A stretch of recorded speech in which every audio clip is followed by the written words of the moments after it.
Bonjour Maman Goussan, nous sommes très heureux de vous avoir sur ce plateau avec vos conseils. On sait que dans chaque famille maintenant, ça commence à être une habitude. Les gens commencent à se familiariser à ce visage et c'est beaux conseils que vous donnez. Vraiment, merci de nous prodiguer des conseils. Et la dernière émission, nous avons parlé d'un bateau, le bateau De Jonas. de Jonas. Et aujourd'hui, nous allons entamer un autre bateau, le bateau de Noé. Amen. Bonjour Daisy. Bonjour tous les enfants du chemin du ciel. Bonjour notre papa. Et aujourd'hui, nous allons aborder encore, comme on l'avait dit la dernière fois, quand on lit la parole de Dieu, nous voyons les trois bateaux, c'est-à-dire le bateau où était Noé, le bateau où était Jonas et le bateau où était couché notre Seigneur Jésus-Christ de Nazareth avec ses disciples. Mais aujourd'hui, nous allons voir un peu le bateau de Noé. Et qu'est-ce qui s'est passé? La Bible dit que le Seigneur avait regretté même d'avoir fait l'homme sur terre, tellement on faisait de vilaines choses.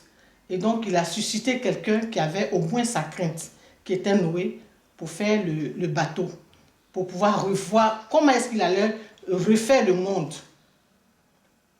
Et c'est ainsi qu'il a donné des ordres à Noé de construire un bateau.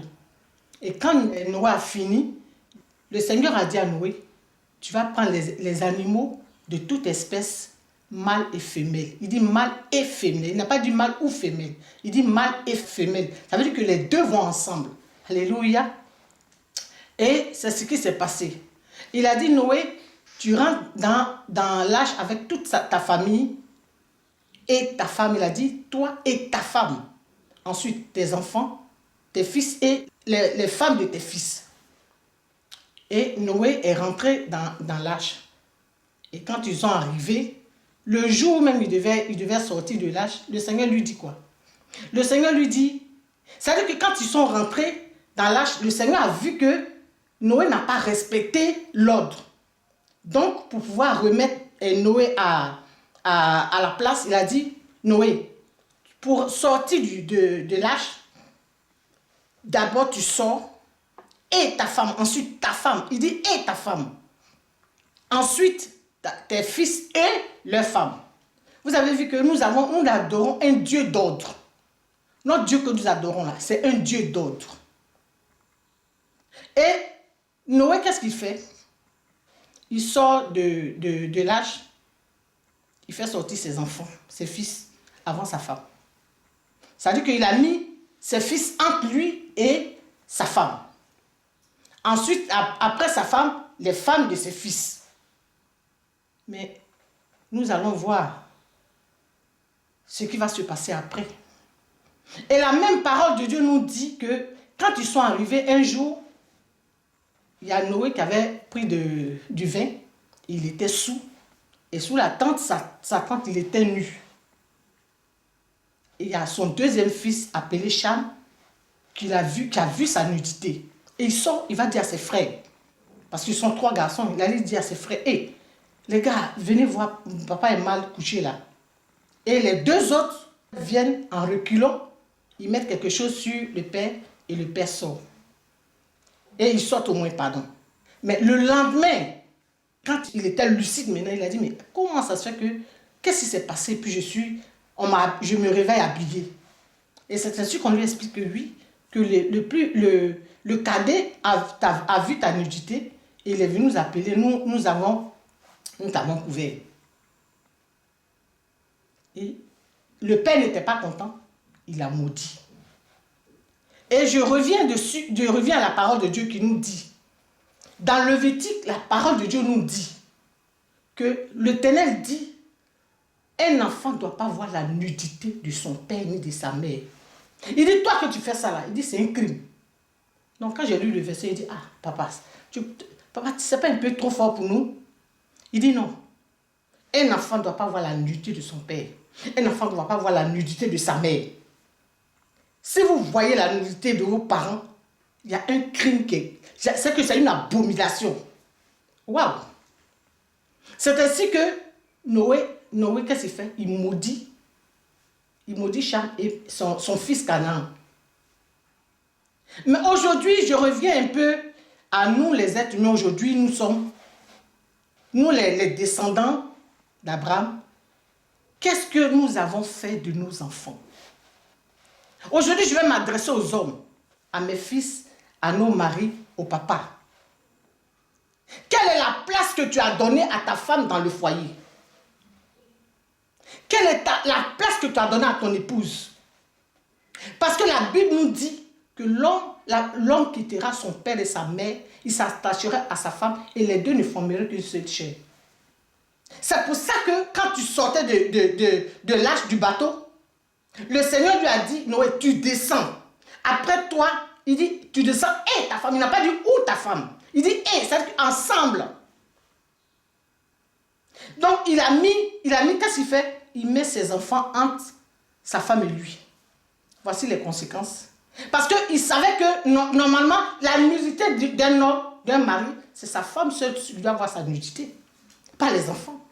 Parce qu'il savait très bien, le Seigneur savait, il est le maître des temps. Il savait très bien que, en mettant les enfants près des parents, entre les parents, il allait avoir quelque chose. Mais aujourd'hui, combien de parents qui ont laissé voir leur duty à leurs enfants? Moi, je vais vous donner un exemple. Nous, quand on était petits, excusez-moi, deux fois ma mère est dans la douche, elle appelle mon petit frère, après moi c'est un garçon. Apporte-moi telle chose, apporte-moi telle chose. Nous, on voyait toujours la nudité de notre maman. Mais combien de parents qui ont laissé voir leur nudité à leurs enfants? Alors que la Bible dit, aucun enfant ne doit voir la nudité de ses parents. Parce que là, il y a une malédiction. Et vous voyez que la descendance de celui qui a vu la nudité de ses parents, là, le cas de Cham, c'est de Cham est venu Canaan. Et c'est de Canaan que tout est venu Sodome et Gomorrhe. Il y a eu la malédiction. Aujourd'hui, tu ne sais pas pourquoi ton enfant est comme ça. Un enfant qui voit la nudité de ses parents, ça veut dire que quand il ferme les yeux, il voit sa nudité. Aujourd'hui, qu'est-ce que nous avons fait de nos enfants? Père, pourquoi as-tu mis quelqu'un d'autre? Parce que ça peut non seulement être les enfants que tu as mis en ta femme, mais tu peux même un étranger entre ta femme et toi. La Bible dit que quelqu'un d'autre ne doit pas être en vous. Tu dois être ta femme, il n'a pas dit où ta femme. Nous sommes aujourd'hui dans un foyer où, quand ça ne va pas, c'est un cousin, c'est ceci, c'est cela. Vous avez vu même que la parole de Dieu nous dit que Abraham voulait prendre Lot comme son enfant. Le Seigneur a dit non. Non, pas du tout. Ne confondez pas les choses. Homme, je te pose la question. Fils de papa Florian, nous sommes tous au chemin. Dis-moi, où est-ce que tu as mis ta femme? Est-ce que tu as mis ta femme à la place qu'il faut? Qui as-tu mis entre ta femme et toi? Même le Seigneur dit, même tes propres enfants, tu ne dois pas les mettre entre vous deux. Tes propres enfants, vos enfants biologiques même, tu ne dois pas les mettre entre vous deux. Mais aujourd'hui, qu'est-ce que nous voyons? Aujourd'hui, ce qui fait que mon propre petit frère ne réussit pas à se marier. Parce qu'il a tellement vu la nudité de notre maman qu'il ne réussit pas à se marier. Aujourd'hui, nos enfants deviennent autre chose. On ne sait pas. La Bible dit qu'il y a une abomination, il y a un crime. Si vraiment tu te reconnais dans ce message, pendant la prière, Papa Florian nous donne le temps de prier. Répands-toi. Même moi-même, je ne suis pas... Je dis repentons-nous parce que moi-même, je suis dedans. On doit se répandre. Pour que le Seigneur puisse délivrer nos enfants. Parce que nous ne devons pas mettre, quel que soit l'importance de la personne dans nos vies, on ne doit pas mettre quelqu'un d'autre. Même le Seigneur dit, même tes propres enfants, tu ne dois pas les mettre entre ta femme et toi. Je bénis le nom du Seigneur. qu'il ouvre notre entendement spirituel, pour qu'il ouvre nos yeux spirituels, pour que nous puissions voir, ouvrir nos yeux spirituels, pour que nous puissions voir, entendre et comprendre ce qu'il veut nous dire. Frère, je te demande une chose, mets ta femme à la place qu'il faut pour que tes enfants puissent rentrer dans leur bénédiction. Que le puissant, le redoutable Dieu de Papa Florian soit béni. Amen.